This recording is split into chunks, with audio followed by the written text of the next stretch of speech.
Hey everyone, this is Keith Scott from out in Sydney, Australia. I'm one of the voices of Bullwinkle J. Moose. It's time to watch Relentless and Unstoppable. And so give it up for your main hosts, Douglas Kenney and Andy McPhee. Hey everybody, this is Doug Kenney and welcome to Relentless and Unstoppable. We have another amazing guest coming on the channel today, so please hit like and subscribe. And after this episode, please stay tuned to the RNU channel for more amazing guests. Let's get this on! Hey everybody, how you doing? Just a quick little share of why I started Relentless and Unstoppable. It was for one very simple reason, because of Doug Kenney.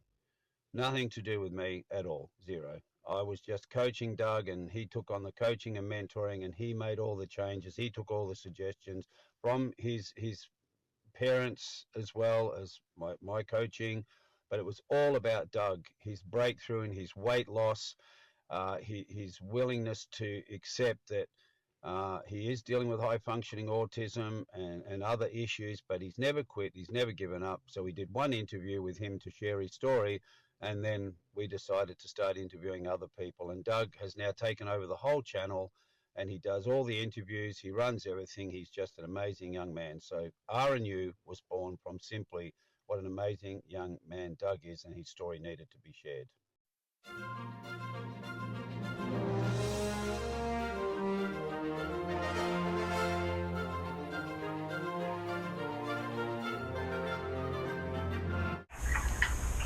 I mean, I think there's a bunch. Like moving to LA is definitely one of them.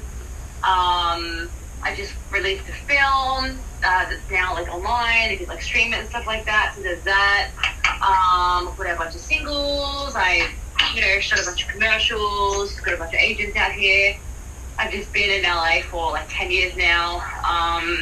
So yeah, just feeling pretty established. I don't know in my life. So that's pretty cool. Yeah. I'd say those things. I think I have one credit in like a TV show in Australia. I had a cool little co-star on Offspring. Back in the day when I was back in Australia. That was fun. I'm trying to think what else I've done. I don't know. I think it's important to be balanced and to balance like personal life and professional. So I do focus on my professional life, but I definitely focus on my personal life too, just to make sure it's good. Like I have a boyfriend, I have friends, like stuff like that. Yeah. That's great. That makes sense. Does singing help like with your mood and all that? And confidence? Yeah, I'd say. Yeah, I mean singing's fun. I wouldn't do it if it wasn't fun. So I'd say like when I do it, it's enjoyable for sure, yeah. Yeah, for sure. Singing can bring you a lot of confidence, and I know that from experience. Oh yeah, definitely. Yeah. Do you sing as well? Not at the moment, nah. I've just I'll just occasionally karaoke with like my friends and all that. And years ago I partook in a talent show where I did a rendition of Beyond the Sea, and that's what brought my confidence level up. Oh, nice. That's great. Yeah, it's good to work on your confidence level for sure. Yeah. I'm glad you got confidence from your work that you do. What was your upbringing in Australia like? Yeah, so I grew up in Eltham, Melbourne, Australia. Moved here, like 10 years ago in my early 20s. So yeah, it was good. Definitely pretty tumultuous in the sense of there's always, you're just figuring yourself out as a kid. There's that aspect of things. I was very much a tomboy, so I would hang with the guys and play sports and tiggy and stuff like that, so I was very active. I think I prided myself on being athletic and also smart. That was I was a nerdy, sporty kind of person. I was never cool. So I think but I also was very much an ugly duckling. I didn't think people thought I was weird or wasn't super attractive or anything.